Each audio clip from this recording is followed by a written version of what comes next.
Hey, Carrie Schaefer here, wanting to talk to you today about something that might be a tiny bit controversial, which is my belief that the very popular advice of just put your butt in the chair and write every day might actually be contributing to some of us not getting our writing done.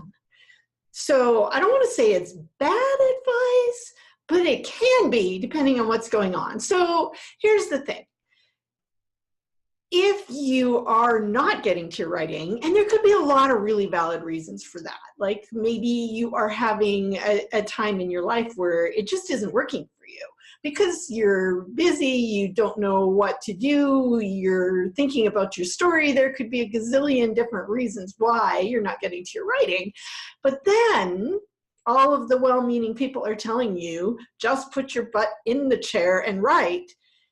Well, then you start feeling guilty because you're not writing. So what happens when we feel guilty? Think about people who are on a diet, which has probably been one of us at some point, and we break the diet. And then it's like, oh, I already broke it, right? I ate ice cream already, so now I might as well also have the chocolate and the cake, and then maybe I'll have the chips because I'm already, totally screwed it up for today, so what does it matter? And maybe I'll get back on the diet tomorrow. And you may or may not, but when you wake up in the morning, if you're still guilty, then you may not go back on your diet or your exercise program or whatever your really good intention was.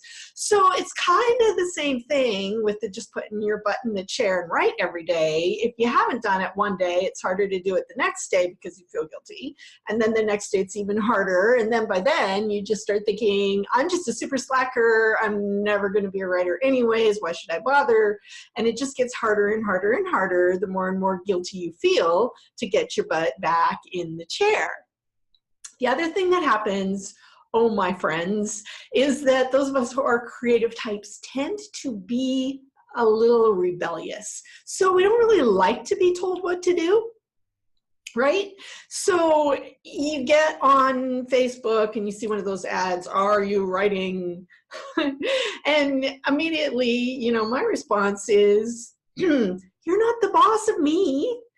And although I want to be writing and I believe in writing, even when I'm telling myself that I'm the one who should be getting in the chair and doing the writing, then I start rebelling even against myself and my own very good intentions. And I'm pretty sure I'm not the only one who has that reaction. So this advice can trigger both our rebellious inner child or our guilt. And these things both keep us from writing. So, my thought on all that is be nice to ourselves a little bit, maybe. So take it easy. Maybe you missed out writing yesterday. Forgive yourself. Tell yourself it's okay. Start back in small doses if that's what it takes to get back in the chair. Tell yourself it doesn't have to be every day, and maybe just start with 5 minutes. Or if you're really having a hard time getting back to a project after you've been away for a while, maybe that small step is to just open the document on your computer. And then you go, hey, I did it. Celebrate a little bit. Drink some coffee. Honestly, you should always have coffee, and it should be good coffee because life is too short for bad coffee. This is my philosophy. Anyways, 5 minutes. Hey, if your writing's going awesome and the butt in the chair every day works for you, that is fabulous. But for a lot of us, it doesn't, and some days more so than others. Have a good one. Drink your coffee.